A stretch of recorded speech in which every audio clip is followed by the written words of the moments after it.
بسم الله الحمد لله والصلاة والسلام على رسول الله ولا حول ولا قوة إلا بالله رب اشرح لي صدري ويسر لي أمري واحلل عقدة من لسانه يفقه قولي.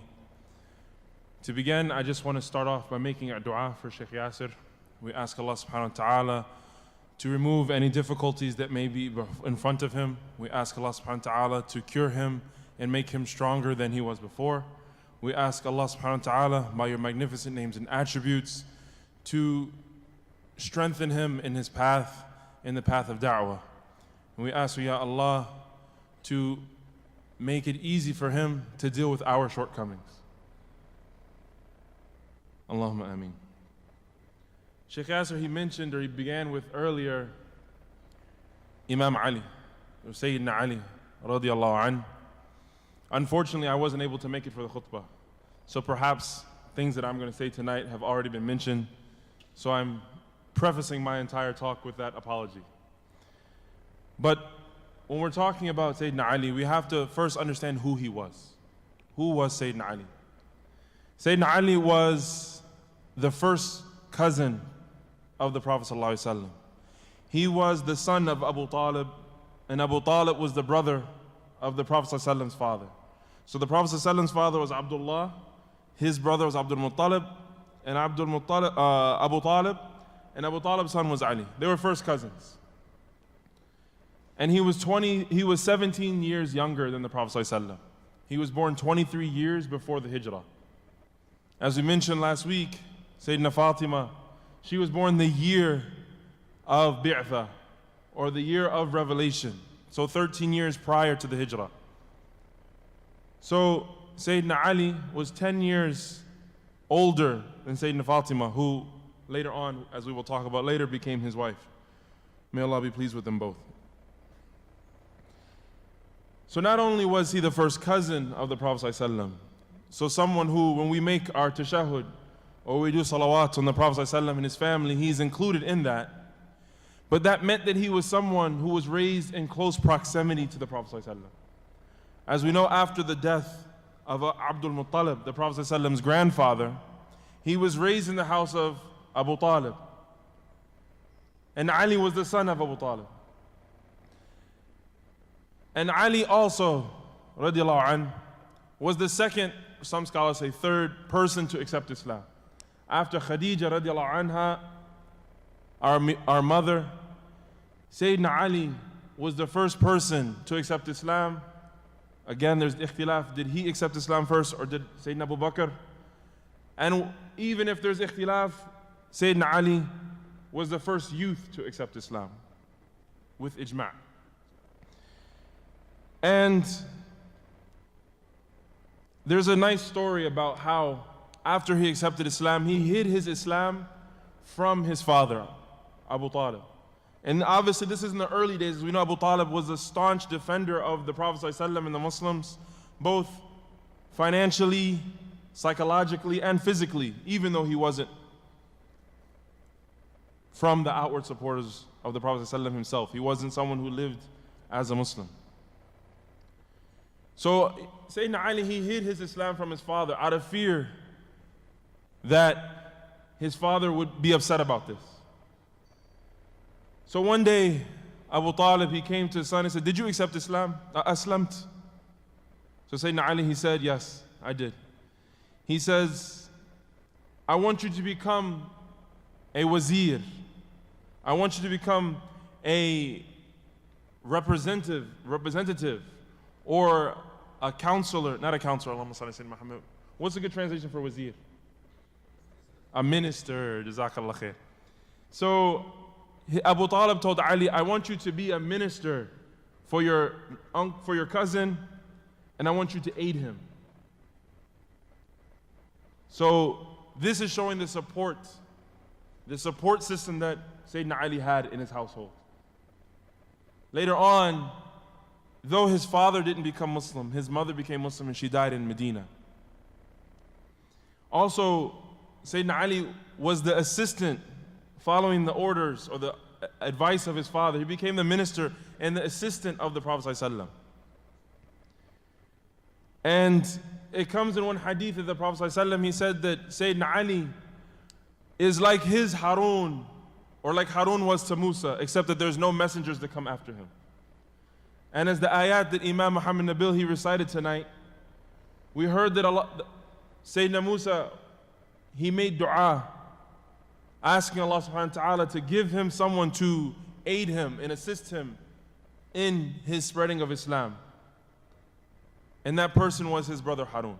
So the Prophet ﷺ, he says, أنت مني بمنزلة هارون من موسى إلا أنه ليس نبيا بعدي. He said, you are in the position of how Harun was to Musa, except that there will be no messengers that come after me.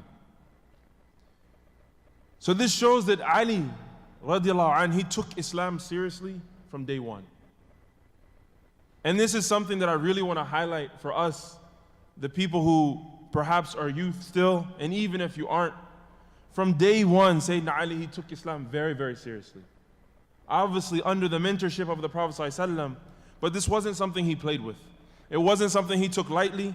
Though he hid his Islam from his father out of fear of angering him, he still, when asked about it, was very firm in his beliefs. Obviously, he was in close proximity to the Prophet ﷺ, which obviously, without a shadow of a doubt, that strengthened his iman. But this is something that we have to try to do in our own lives. We have to be strong in our beliefs, in our faith, knowing who Allah subhanahu wa ta'ala is and who the Prophet ﷺ was. And this is what we have to find our strength through. The second point that I'd like to highlight is the importance of mentorship. This is something that nowadays, unfortunately, most of us in most circles have left off. But mentorship is something incredibly important. And a proof for that in and of itself is Sayyidina Ali. Sayyidina Ali accepted Islam at the early age of 10, as soon as the Prophet ﷺ was received revelation. And from that mentorship of the Prophet ﷺ, as we just mentioned, he was his minister. He later on married the daughter, the favorite daughter of the Prophet ﷺ. He later on went to be an example for us in our religion. And he later on was the final Khalifa, the final Caliph of our religion, of the 4 rightly guided Khalifas. This is all through the mentorship of the Prophet ﷺ. And this shows how good mentorship can truly nurture someone to be. Also, another example of that is Sayyidina Aisha, radiallahu anha. As Sheikh Yasser he mentioned earlier, she grew up in the household of the Prophet ﷺ. And she, radiallahu anha, is from our mothers and someone who we can forever, we will never finish to extract benefits from her life and the things that she narrated and said.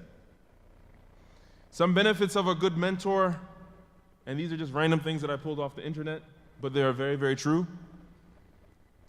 One, a good mentor breaks us out of our comfort zones. A good mentor, someone who is truly a good mentor, is going to break us out of our comfort zones, push us to do things that perhaps we wouldn't want to do, force us to do things that otherwise we might have done too much of. They hold us back a little bit. A good mentor knows our personal strengths and weaknesses. They will encourage us when we are doing something good, or perhaps bring us back a little bit when our ego is starting to get inflamed, or they will encourage us to continue doing good when we're feeling down. I think I mentioned here before, if not here for sure, in the mass winter retreat, we are always, as my mentor told me, as humans we are always between the pendulum of inflamed ego or feeling weakness, somewhere in between. Usually we're feeling like we're the best, or we're feeling like we're a little weak. Sometimes we're in between that, and that's very, very normal. And a good mentor is going to know when to push and when to pull back. They'll know when to keep encouraging you, and they'll know when it's time to bring you back in a little bit. A good mentor knows the difference between perception and versus reality.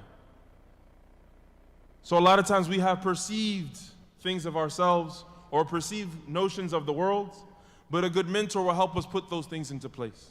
We may have dreams of grandeur. For example, this year, maybe I thought I was going to run the Boston Marathon like our sister Maryam. It's not going to happen. It ain't going to happen next year either. A good mentor would know to keep me in check. But a good mentor for our sister Maryam, may Allah reward her and accept her for all of her good deeds, they knew to keep pushing her on. But it's not always a necessity that our mentor is perhaps in the same fields we're in. My mentor, may Allah reward him and increase him in goodness and remove from all difficulties and hardship that may be in his life. We initially connected because I wanted to shoot photography, and I found out that he was a photographer that happened to be Muslim. Now he's ended up being a life coach. So this just shows how perhaps we aren't in the same fields. Sayyidina Ali was a child, and it was from the mentorship of the Prophet ﷺ, seeing his potential, that he was able to push him into being which he later on to be. Another benefit that we can extract from that was that he loved the Prophet ﷺ. When the Prophet ﷺ was about to set off in his hijrah, Quraysh found out about this in a very famous story. Quraysh found out about the Prophet ﷺ was about to embark on the hijrah, to migrate from Mecca to Medina. And not just one person could stop him. Sallallahu Alaihi Wasallam. We know nothing happens without Allah's decree, without Allah's knowledge. But they thought that they were going to kill the Prophet ﷺ. We have to stop this man before now he moves on and gets strong foot somewhere else. So they gathered all the different sub-clans of Quraysh. And they said, we have to put an end to this man. Sallallahu Alaihi Wasallam. So they said everyone should bring a strong youth from their tribe, and all of them are going to try to kill the Prophet ﷺ simultaneously, so that no one tribe can bear the burden of killing their own tribesmen. We all did it collectively. There's no internal conflict, there's no pushing the blame, we're all going to do it. Some narrations say it was Angel Jibril, and some say otherwise, but the Prophet ﷺ found out about this. And he asked Sayyidina Ali to stay in his bed underneath his blanket while he snuck out in the night. Now, let's put ourselves in the mindset, in the mind space of Sayyidina Ali. The Prophet ﷺ knows that people are going to try to come kill him tonight. And he's asking Sayyidina Ali to sit in his place. This is starkly similar to the story of Sayyidina Ibrahim radiallahu anhu and his son. He says, I saw a dream that I have to kill you. And his son says, if this is what Allah subhanahu wa ta'ala commands you with, do as you may. The iman of Sayyidina Ali was, you need me to stay in your bed? I'm ready to do it. Not just showing his loyalty to the Prophet ﷺ, but his love. He was willing to sacrifice his own life for what he believed in and for the Prophet ﷺ. Obviously, we won't ever achieve this until we have studied and know who the Prophet ﷺ is. We have to study his shama'il, his characteristics, who he was as a person, khuluqan wa khaluqan, who he was as a person, his characteristics, what he looked like, and how his khuluq was as well, how his behavior was, how his character was. And we have to try to emulate that. But this is something we all have to strive for. Whether we're ready to defend our faith, whether it be to just be proud and stand up for it when we're being faced with adversaries, or whether it may just be going out in the street because there perhaps could be things that we are scared of, which is very, very real. But this is how Sayyidina Ali was. No questions asked. Hadir, I'm here. And he stayed in the bed of the Prophet ﷺ, and he fell asleep, and he woke up the next day not knowing that anything had ever happened. So this is where, these are just a few things that we can benefit from the life of Sayyidina Ali. His life, he went on to be one of the 10 people that were promised Jannah. He went on to marry the Prophet's daughter, Sayyidina Fatima, and had the two beloved grandchildren of the Prophet ﷺ, Al-Hasan and Hussein. He went on to being the Khalifa, to lead the Muslims after the expansion of Umar. After the expansion of Umar, this is when the Muslim Ummah and the Muslim Empire at the time had reached almost the biggest it has ever was. And Sayyidina Ali was in charge of all of that. So these are a few things that we can benefit from. One, that he took Islam very, very seriously from day one. And it's never too late for us. And the only way he was able to take Islam seriously is through knowing what Islam really is. Knowing who Allah subhanahu wa ta'ala is, knowing who the Prophet ﷺ is, and striving for the pleasure of them both in things that would please them in everything they do. To the importance of mentorship. Whether it's for the elders, mentoring those who are younger than them, or us mentoring our peers, advising them, or more importantly, us as youth looking out to get mentors. As I said before, this is something that we often overlook. Unless it's something very, very specific in our field, I'm going to get a mentor in dentistry because he's going to help me open my own practice and I'll be successful one day. What about mentors in our own spirituality? What about mentors in our own day-to-day lives? How we're processing information, how we're setting goals for ourselves, how we're looking at marriage when we want to get married. Everything that we do, as Allah subhanahu wa ta'ala said, وَشَاوِرْهُمْ فِي الْأَمْرِ, and seek consultation in your affairs. This is from our religion. A lot of times we think about praying istikhara, but we forget about istishara. We think about praying our salat of istikhara, but something that goes hand in hand with that is istishara, seeking consultation. Who better to do that than someone who has more knowledge and wisdom than you? As Allah subhanahu wa ta'ala said in the Quran, فَاسْأَلْ أَهْلَ الذِّكْرِ إِن كُنتُمْ لَا تَعْلَمُونَ. What is going on here with the slide?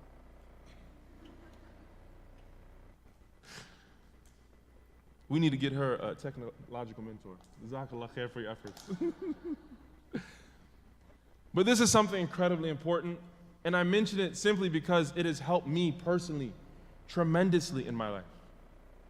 I cannot begin to enumerate the things that mentors, not just one, I have many, many different mentors, and this is from the fadl of Allah. This is not because I'm special. It just so happened that Allah subhanahu wa ta'ala put these people in my life. Allah subhanahu wa ta'ala put these people in my life and He made me stupid enough to know to ask them for questions. Just to keep asking. Wallahi, some of the best advice I get from mentors is when I know that I'm probably doing something wrong and I ask them anyways. What do you think about this right here? And that's when I usually get the most advice. I have mentors to help me professionally in what I would like to do, trajectory with my career. Outside of imamship, whether it's going to college, grad school, etc. I have people that have helped literally save my marriage numerous times. Not because my wife did something wrong. It was only me and him talking, telling me what I did wrong. And by him telling me to focus my intention on pleasing Allah and Allah alone, I was able to redirect things and it saved my marriage countless times. I've had mentors that helped save the relationship between me and my family. When I was living overseas, thousands of miles away, keeping relationships for 10 years via WhatsApp, forcing me to be a better son, forcing me to do more. And it's through mentors that I'm even able to sit here today. It's via mentors that I was even able to connect with the brothers and sisters at ISPCC. It's through mentors that I'm able to even serve you all today. If it wasn't for my mentors, Allah knows what I would have done. This is something incredibly important. And last but not least, we always have to try our best to love the Prophet ﷺ and learn about who he was. Because he was the embodiment of ihsan. Alhamdulillah, by the fadl of Allah subhanahu wa ta'ala, I was informed of Dr. Cornel West was giving a lecture at Harvard last night. So I was able to go. And out of the many, many gems that he dropped, one was when exemplarity, when excellence produces celebrity, then we have spiritual blackout. When our culture, the only thing that is excellent, produces celebrity, so the best basketball player, you become LeBron James, you become Kobe Bryant, you become a celebrity, a movie star, an actor, or whatever, you become famous. Then we have a lack in other areas, which is usually our spirituality. And the only way we will ever be able to get a proper dial, a proper compass on what our spirituality is supposed to be, is if we go back to those things that are from the very, very foundation of our religion. And by setting a good foundation, as it is in building anything that we're trying to build, that is from where we're able to go forward and go up. So I ask Allah subhanahu wa ta'ala to give us all sincerity in everything that we do. I ask Allah subhanahu wa ta'ala to allow us to take our religion sincerely and seriously. I ask Allah subhanahu wa ta'ala to give us wisdom in the things that we do so that we can see Him in everything. I ask Allah subhanahu wa ta'ala to put good, beneficial mentors in our lives, to allow us to see the people who can benefit us and allow us to have the foresight to benefit from their wisdom. I ask Allah subhanahu wa ta'ala to allow us to be good and beneficial mentors to other people. I ask Allah subhanahu wa ta'ala to allow us to love our beloved Prophet sallallahu alaihi wasallam, to allow us to love him and exemplify the things that he stood for, the things that he believed in, and how he was in his character. وأقول قولي هذا وأستغفر الله لي ولكم ولسائر المسلمين واستغفروه وأتوب إليه.